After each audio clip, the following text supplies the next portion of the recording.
you're the one that can see where the trends are going and you can ride those trends, be the early adopter, get into it before anybody else, and there's obviously chances for huge wins there. While you're practical, right? Because I think a lot of my friends, so I've had that career, but a lot of the reason is I'm not guessing or getting in too early, right? It's like real estate. Like, there's a big difference between the people that bought, beachfront property in Malibu than people that are buying beachfront property in off region, no infrastructure, islands in the Caribbean, which is right in theory, but it could be an 80-year theory, right? And so it's about timing. Like VR's coming, but consumer VR is very far away. All my friends are spending millions of dollars, tens of millions of dollars in consumer virtual reality, VR. Yet, there's nobody here, nobody watching this that knows a single person that spends 3 hours a day on VR. Right? Like it's way far away. I'm not sure there's people that know people that have spent 3 hours in their life yet in VR, right? And definitely not 10 people outside of people in the business testing stuff. So I think timing really matters on that because I get worried that people jump way too far ahead and the reality is the market's not there yet. What are the things that you look for in that? How do you identify those trends? Is it stuff like looking at what app is, on the front page of Apple and talking to the person cutting your hair? Is it really sort of that? It's very, very non-scalable. Right. But that's my talent, right? Like I think like Clive Davis, like how does he do it? I don't know. He just sat there and heard people sing and he's like, you. Like I'm careful to not give advice that I know is uniquely something that I was gifted with. Like, how do I tell you that, oh, here's how it actually works? And it almost started happening, it didn't happen.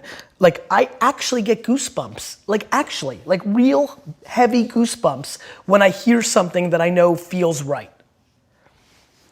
What's the advice there? Hey, Johnny, start getting goosebumps. Like, there's certain things that I can't talk about because I know they're not practical. They're intuitive to me, right? And so, yes, for me, it's the balance of, I feel like something's happening, but it always comes from seeing stuff. Like it's going to the candy store with my little guy and hearing 4 8-year-old girls talk about slime, and then later go to Shake Shack and hear another 2 8-year-old boys talk about slime, and I'm like, slime? And then I search it, and this is like a year ago, and I search it, maybe actually it's 18 months ago, and I search it on Instagram to see hashtags, I search on YouTube, I search Google, I'm like, this is real. There's something happening.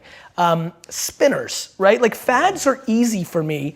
And I think what I've been good at in business is trying to decide what's a fad and what's an actual business. So something like Social Cam.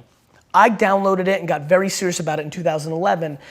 I didn't know even the founders of Social Cam. It wasn't that I knew if Social Cam was gonna be big. I didn't invest in it, I didn't go after it.